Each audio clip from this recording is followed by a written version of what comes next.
तुमने जो दिनचर्या बताई उसमें तुम्हारे हिसाब से नींद 6 से 8 घंटे की जरूरी है। तुम कितने घंटे की नींद लेते हो? बिल्कुल कम से कम 7 घंटे। 7 घंटे की नींद लेते हो, ठीक है।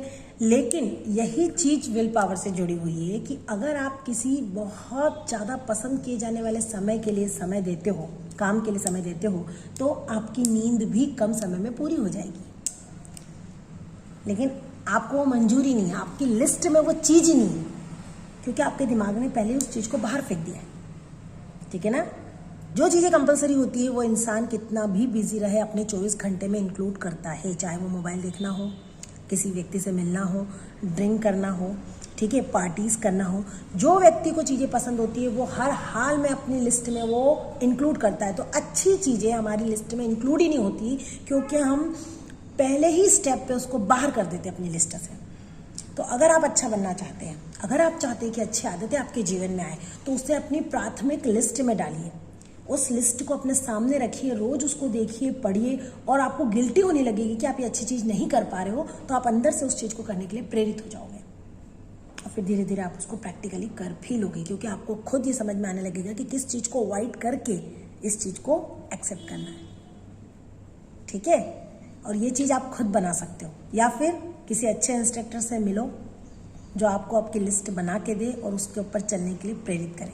लेकिन हमारा दिमाग इतना अहंकारी होता है कि जो लिस्ट हम बनाते हैं ना, हम समझते हैं इस ब्रह्मांड में उससे बेस्ट लिस्ट हमारे लिए कोई बना नहीं सकता। सरेंडर नहीं करते, गुरु नहीं बनाते किसी को, टाइम बीइंग बनाते हैं।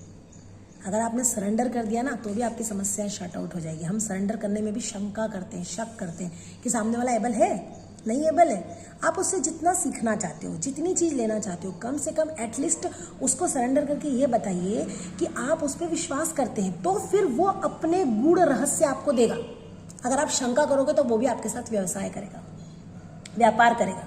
अच्छा, इसका ऐसा है, मैंने एक बताया तो इसने करा। आप सरेंडर करके तो देखो, सरेंडर करोगे तो पत्थर भी भगवान बन जाएगा, गुरु बन जाएगा, ठीक है। तो अपनी चालाकियाँ, अपने दिमाग की अहंकारी वृत्तियाँ, इन सबको परे रख के एक रिलैक्स माइंड अपने हित के लिए सोचो कि क्या कोई व्यक्ति मेरे काम आ सकता है, तो पहले उसके सामने समर्पण करो, उससे उसके लिए पूछो, और वो जो रास्ता बताए उसको पूरी तरह फॉलो करो। फिर आपको खुद ब खुद उसमें आगे के स्टेप मिल जाएंगे। अभिमन्यु का उदाहरण, किसका, वो द्रोणाचार्य का जो शिष्य था उसका नाम क्या था?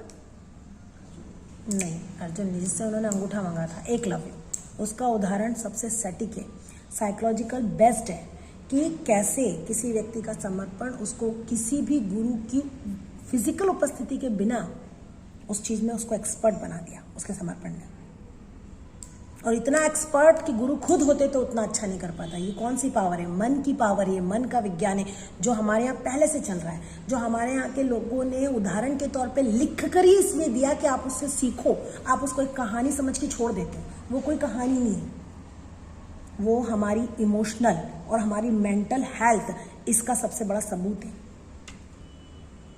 लेकिन हमने क्या करा, एकलव्य की कहानी है, अरे पागल जैसी कहानी है, ऐसा क्या हो सकता है, उसको छोड़ दी। यदि विश्वास किया भी तो वो एक अजूबा था, वो एक चमत्कार था, वो अपने साथ नहीं हो सकता, ऐसा करके छोड़ दिया।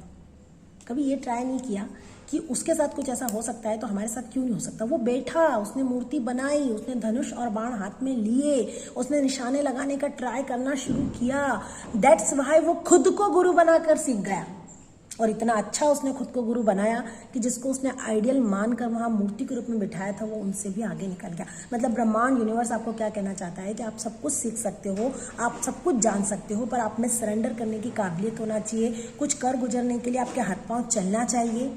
सिर्फ ऐसा नहीं कि फाकलाजी सोच रहे दिमाग के लेवल पे, हाँ ऐसा कर लूँगा, हाँ ऐसा कर लूँगा। करो, जब करोगे तभी सीख पाओगे।